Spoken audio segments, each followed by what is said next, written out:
Hello! Today I would like to share with you some strategies for applying AI tools in teaching. Specifically, I have created an AI toolkit for teaching memoirs and narrative writing in a secondary ELA classroom. This toolkit includes ChatGPT, which is what has been called the granddaddy of them all. It is a versatile AI chatbot that assists with lesson planning, creating curriculums, and answering student queries. Canva is a graphic design tool that helps create educational materials, infographics for teachers, and can create presentations with AI assistance both for teachers and for students. Finally, Brisk Teaching is a Chrome extension that helps teachers with curriculum, feedback, and differentiation.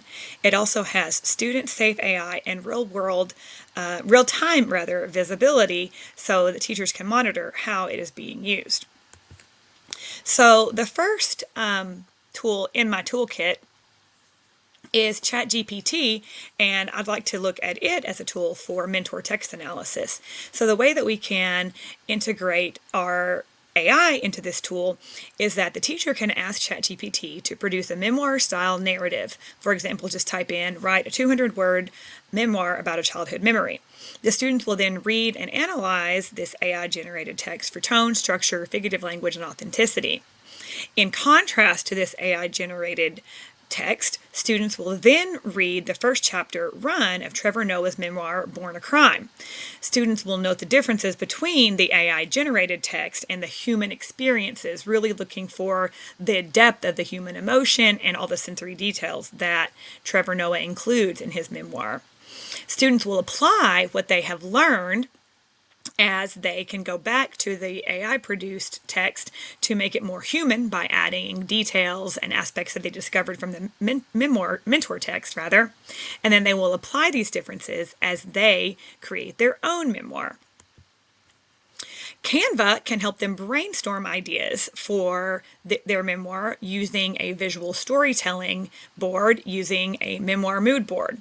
So first, students will use Canva to create their digital mood board that represents setting, characters, the conflict, and the tone of their memoirs. Next, they can use Canva's Magic Write AI tool for help with brainstorming, and then once they get their ideas, they can use it for help with captions and some descriptions. Students can then share their work collaboratively in small groups to discuss how the theme and the imagery are conveyed through their mood board choices.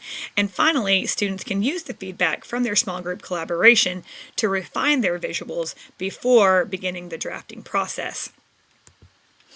And finally, the Brisk Teaching tool can be used to support an AI-supported narrative feedback loop. So after students have drafted their memoirs, teachers can use Brisk Teaching's AI feedback tool to highlight and revise the students' grammar skills for any learning standards that the teachers would like to look at, including sentence clarity, organization, tone. It could be grammar skills, really anything that they're looking for. Second, students will review the AI comments along with their teacher feedback. Then the teachers can conduct student conferences with the students where the students can justify the feedback that they accepted or rejected. Finally, students can reflect on their justifications for accepting or rejecting the AI feedback if it deepened their understanding for effective storytelling. So some of the ethical considerations and challenges for using AI are very clear in every tool that I've talked about here. For example, ChatGPT can absolutely lead to an over-reliance on AI. But students obviously need to reflect on and express how AI informed their choices, but did not replace their creative choices. With Canva, there's always the chance that students could focus on aesthetic over substance. So students need to explicitly explain how the visuals directly and explicitly link to the textual evidence or the theme in the memoirs that they are creating. Finally, there's always the risk that students could consider AI infallible whenever they're doing their revisions, overly relying again on AI, but instead the teachers need to model critical evaluation of the AI suggestions and showing, well, this isn't really the best choice for this situation, and here's why. These students and their brains are always going to be more powerful than the AI choices.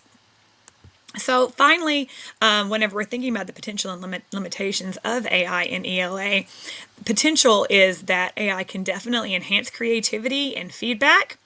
It can support differentiation and scaffolding for diverse learners, which reduces teacher workload. I'm always a big fan of that. Also, it could really encourage reflection on authorship, authenticity, and digital ethics. However, limitations include that AI can obviously never replace the lived experiences or the emotional truth that we see in our own personal writing, especially when we're talking about narrative and memoir. AI always has the potential to reinforce bias or limit originality if used uncritically, and AI will always require ongoing teacher guidance and ethical reminders of how to use AI. So finally, I just always like to keep in mind that students need to be thinking about how is AI making me better. We need to encourage students to use AI as a tool in their process, not to replace their process, because creativity and curiosity will remain some of the greatest human assets. And that's what we want to encourage students to always incorporate into their work. Thank you so much for watching with me today.